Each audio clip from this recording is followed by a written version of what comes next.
Guys, chat, how you doing? Hi.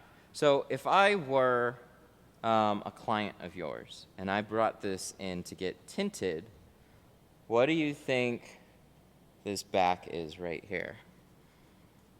Just from the video, or somebody standing at the counter and they're like, hey, I got a BMW. I want the front doors to match the back. You run out quick, you take a look at it. What do you think the back meters at?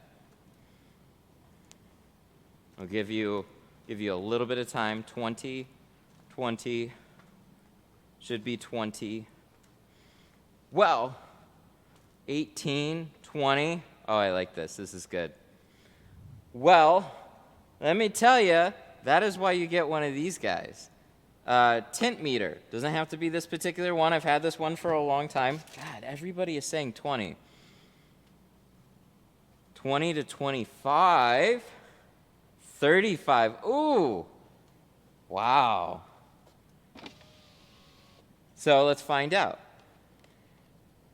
We slide this over the glass. What do we got here? 37. It goes from 36 to 37, and it will usually stay at 37. Isn't that crazy? So I've said this for a while on stream. Foreign trucks and SUVs, a lot of the time, will lean a little bit lighter. I wasn't expecting this, with the look of it, to be 35, though. I was completely thrown off.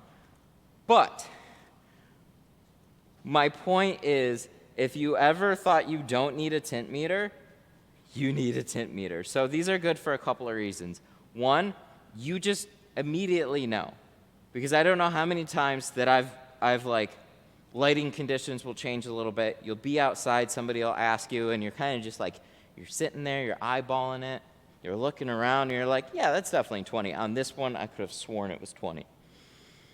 And then the other one is for salespeople.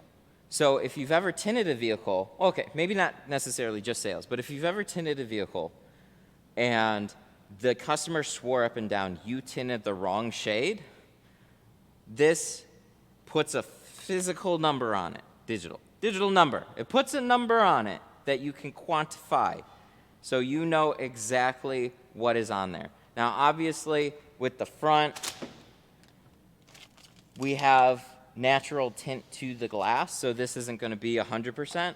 So whatever tint you put over here is going to be a little bit different. So this is 80% right now. So we're putting 35 over 80. It's going to be slightly darker than 37, but it's going to be damn close.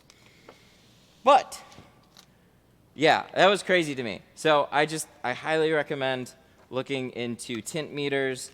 This is the one that I have. I got this years ago. I think it's still on the same 9-volt. It came with these handy little slides here. So if you're ever concerned like maybe it's not accurate, you can take one of these slides. This is supposed to be 59%.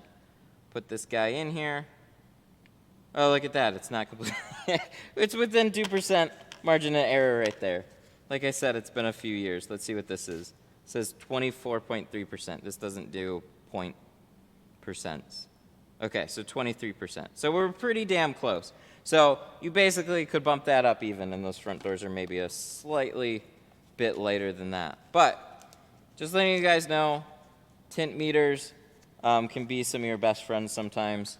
Today especially, I was just like, yeah, I bet it's 20. So I had already talked to the client for like 5 minutes, and then I ran and got my tint meter, and then the whole job changed at that point. So now we're doing 35 on this, on the front doors, and 35 on the full windshield, and it'll have a nice even look all the way around. So boom. Links in the description for these things too.